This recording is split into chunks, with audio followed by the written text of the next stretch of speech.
કાશ્મીરમાં 24 કલાકમાં વધુ 2 આતંકી હુમલાની ઘટના સામે આવી છે। કઠુઆ અને ડોડામાં આતંકીઓ સાથે ઘર્ષણ હજુ પણ યથાવત છે। કઠુઆમાં સેનાએ એક આતંકીને મોતને ઘાટ ઉતાર્યો છે। કઠુઆમાં ફરાર અન્ય આતંકીઓની શોધખોળ પણ ચાલી રહી છે। ડોડામાં આતંકીઓનો સેનાના ઓપરેટિંગ બેઝ પર હુમલામાં સેનાના જે 2 જવાનો છે તે પણ ઘાયલ થયા હતા। तो जम्मू कश्मीर में 24 कलाक में વધુ 2 आतंकी હુમલાની આ ઘટના સામે આવી છે। કઠુઆ અને ડોડામાં આતંકીઓ સાથે ઘર્ષણ યથાવત જોવા મળી રહ્યું છે। કઠુઆમાં સેનાએ એક આતંકીને મોતને ઘાટ ઉતારી દીધો છે। કઠુઆમાં ફરાર અન્ય 2 આતંકીઓની શોધખોળ શરૂ કરવામાં આવી છે। ડોડામાં આતંકીઓનો સેનાના ઓપરેટિંગ બેઝ પર હુમલામાં સેનાના 2 જવાન ઘાયલ પણ થયા છે। इस जगह ये नमूदार हुए, देखिए तो उसके बाद जैसे ये नमूदार हुए इलाके में लोगों ने अपने जैसे इन्होंने कोई एक घर में जाकर कुछ लोगों से पानी वगैरह मांगने की कोशिश की।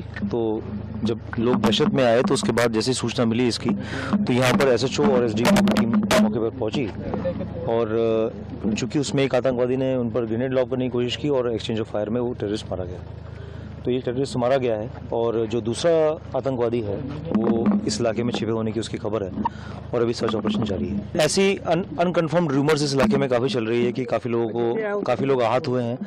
3 उसमें जो सिविलियंस हैं उनकी मृत्यु भी हुई है और बहुत सारे लोग इंजर्ड हैं। लेकिन इसमें सिर्फ एक सिविलियन की इंजरी की हमें सूचना मिली है और उन सिविलियन को हमने सेफली इवैक्यूएट कर लिया है। इसके अलावा जो अनकन्फर्म्ड रूमर्स हैं इसकी रिगार्डिंग किसी की मृत्यु होने की, किसी की हॉस्टेज होने की अनकन्फर्म्ड रूमर्स हैं, तो लिहाजा मैं ये भी कहना चाहूँगा कि इन रूमर्स पर ना जाए और हम इसका पहले कंफर्मेशन देंगे उसके बाद ही हम कुछ। छतरकला में एक्सचेंज ऑफ फायर हुआ है, वहाँ पर 4RR और जो हमारा पुलिस का जॉइंट नाका है उस पर फायर हुआ है और अभी एक्सचेंज ऑफ फायर चल रहा है। अभी ये ऑपरेशनल डिटेल्स है सारी, तो इसमें अभी फर्दर इलाके को कॉर्डन में लिया गया है और दूसरे आतंकवादी की सर्च इस इलाके में जारी है। सर क्या लग रहा है फ्रेश इन्फिल्ट्रेशन? ये लगता है कि फ्रेश इन्फिल्ट्रेशन बिड है और जो ये हुआ है ये गांव में नमूदार हुए हैं 8:30 सवा 8 बजे के आसपास। ये हमारा एक हॉस्टाइल नेबर है जिसके यहाँ पर जो पीसफुल हमारा सारा एनवायरनमेंट है उसको डैमेज करने के लिए उसकी हमेशा कोशिश ये रहती है।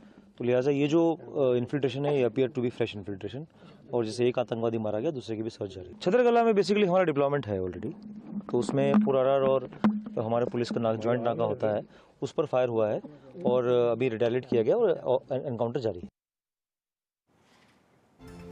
तो जे प्रमाणे जम्मू कश्मीर में 24 कलाक में વધુ 2 आतंकी હુમલાની ઘટના સામે આવી છે। બીજી તરફ આ 2 દ્રશ્યો પણ જે જોઈ રહ્યા છો, જમ્મુ કાશ્મીરમાં છેલ્લા 3 દિવસમાં 3 આતંકી હુમલા થયા છે। 9 જૂને રિયાસીમાં શ્રદ્ધાળુઓની બસ પર આતંકી હુમલો થયો હતો જેમાં 10 લોકોના મોત નીપજ્યા હતા। બીજી તરફ 11 જૂનના પણ દ્રશ્યો બતાવ્યા કે જેમાં આતંકીઓએ કઠુઆ અને ડોડામાં હુમલો કર્યો છે। સેનાનું પણ સર્ચ ઓપરેશન હજુ પણ ચાલી રહ્યું છે। એક આતંકીને ઓલરેડી ઠાર કરી દેવામાં આવ્યો છે અને અન્યની શોધખોળ ચાલુ છે, પરંતુ આ વિસ્તારો છે કે જ્યાં હજુ પણ ઘર્ષણ યથાવત છે।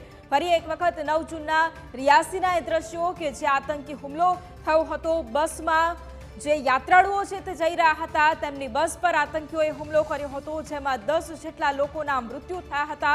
ત્યાં પણ શોધખોળ ચાલી રહી છે। 11 જૂને કઠુઆ અને ડોડામાં જે હુમલો થયો હતો ત્યાં પણ અત્યારે ઘર્ષણ યથાવત જોવા મળી રહ્યું છે। એક આતંકીને ઓલરેડી ઠાર કરી દીધો છે, પરંતુ જે अन्य आतंकीओ छे तेओने शोधखोळ माटेनी जे कामगीरी छे ते पण अत्यारे सैन्य द्वारा चाली रही छे। घर्षण हजू पण यथावत छे। जम्मू काश्मीर में छेल्ला 24 कलाकमां आ 3 आतंकीना हुमला सामे आव्या छे। आउटपुट हेड जिगर पण अमारी साथे फोन लाइन पर छे। जिगर, जम्मू काश्मीरनी अंदर हवे फरी एक वखत आपणे ए पण जोई रह्या छे के छेल्ला केटलाय समयथी शांति हती, परंतु छेल्ला 3 दिवस जम्मू काश्मीर अने समग्र देश माटे खूब काठा रह्या छे, कारण के आतंकी हुमला जिगर खूब वधी रह्या छे।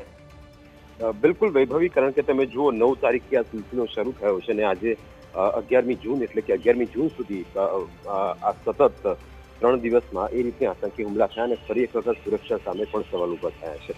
જમ્મુ કાશ્મીરમાં 9મી જૂને જ્યારે રિયાસીમાં શ્રદ્ધાળુની બસ જઈ રહી હતી ત્યારે એક હુમલો થયો અને તેમાં 10 લોકો મોતને ભેટ્યા અને આ એક આતંકી હુમલો હતો અને આતંકવાદીઓએ ફરી એક વખત પોતાના બદ ઇરાદાઓને જાહેર કર્યા છે. આ ઉપરાંત જે રીતે ઘટનાઓ ઘટી રહી છે, કારણ કે છેલ્લા કેટલાય સમય કેટલાય વર્ષોથી ના તો પથ્થરમારો થતો હતો, ના તો કોઈ એવી પ્રકારની ઘટના ઘટતી હતી જેનાથી આ પ્રકારની હેપનિંગ જોવા મળતા હતા. પણ છેલ્લા 3 દિવસની ઘટનાને તમે જોશો તો ખ્યાલ આવશે કે 9 તારીખ, 10 તારીખ અને 11 તારીખ અને પ્રધાનમંત્રી નરેન્દ્ર મોદીએ જ્યારે શપથ લીધા એ દિવસથી આખો આ સિલસિલો શરૂ થયો છે અને હજુ પણ એ જ પેટર્ન સાથે આતંકવાદી હુમલા થઈ રહ્યા છે. અને છેલ્લા 3 દિવસમાં એટલે કે આતંકીઓને માહિતી જે આપશે અને 20 લાખના ઇનામની પણ જાહેરાત કરવામાં આવી છે. આ સાથે જમ્મુ કાશ્મીરની જે પોલીસ છે એણે તમામ જગ્યાએ સતર્કતાના ભાગરૂપે એ વિસ્તારોને કોર્ડન કર્યા છે અને ચેકિંગ એ પ્રકારનું થઈ રહ્યું છે કે જે લોકો હુમલો કરીને જતા રહ્યા છે એ લોકોને ઝડપી પકડી લેવામાં આવે, અથવા તો